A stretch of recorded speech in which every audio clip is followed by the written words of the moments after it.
हम जब भी कोई काम करते हैं तो बुरी आदतें लक्ष्य तक पहुंचने से रोकती है। बिना रुके आगे बढ़ने से ही मिलती है सफलता। एक संत ने किसान को समझाया, जीवन में हमें कई तरह के लालच मिलते हैं। कुछ लोग रास्ता भी रोकते हैं। अगर हम रुक जाएंगे तो असफलता ही मिलेगी। सफलता उन्हीं लोगों को मिलती है जो बिना रुके आगे बढ़ते रहते हैं और किसी तरह के लालच और प्रलोभन में नहीं उलझते हैं। इस संबंध में एक लोक कथा के अनुसार पुराने समय में एक संत के पास गरीब किसान पहुंचा। किसान ने कहा कि मेरे जीवन में कई तरह की परेशानियां चल रही हैं। मैंने जो लक्ष्य बना रखा है वहां तक पहुंच नहीं पा रहा हूं। मैं इधर उधर के कामों में उलझ जाता हूं और काम सब बिगड़ जाता है। संत ने उससे कहा कि मैं तुम्हारे घर आकर तुम्हें कोई रास्ता बताता हूँ जिससे तुम्हारी ये समस्याएं दूर हो सकती है। किसान अपने घर लौट आया। अगले दिन संत उस किसान के घर पहुंचे। उस समय किसान घर पर नहीं था।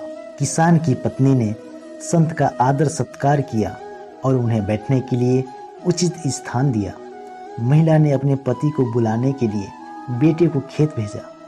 कुछ ही देर में किसान अपने घर पहुंच गया। उसके साथ एक कुत्ता भी था जो जोर जोर से हाँफ रहा था। संत ने किसान से पूछा कि क्या तुम्हारा खेत बहुत दूर है? किसान ने बोला कि मैं और एक कुत्ता दोनों एक ही रास्ते से घर आए हैं। मेरा खेत पास में ही है। मेरा कुत्ता थक गया है। इसकी एक वजह है। मैं सीधे रास्ते से चलकर आया हूँ, लेकिन एक कुत्ता आसपास के दूसरे कुत्तों को देखकर उनको भौंकने के लिए दौड़ता भौंकता हुआ आया है। ऐसा ये बार बार कर रहा था। यही कारण है कि घर आते आते ये बहुत ज़्यादा थक गया है। संत ने किसान से कहा कि सही बात है। ठीक इसी तरह हमारे साथ भी होता है।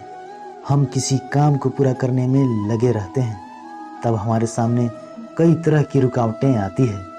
हमारा बुरी आदतें हमें काम को पूरा करने से रोकती है। कई तरह के लालच मिलते हैं। अगर हम अपना काम छोड़कर इन बातों में उलझ जाते हैं तो लक्ष्य अधूरा ही रह जाता है। हमें सफलता नहीं मिल पाती है। संत ने आगे कहा कि तुम किसी लक्ष्य को पूरा करना चाहते हो तो तुम्हें सिर्फ अपने काम पर ध्यान देना चाहिए। दूसरी बातों में समय बर्बाद न करें। सिर्फ लक्ष्य पर ध्यान लगाओ। जल्दी ही वहां तक पहुंच जाओगे। इसी तरह की वीडियो देखने के लिए हमारे चैनल को लाइक एंड सब्सक्राइब जरूर करें।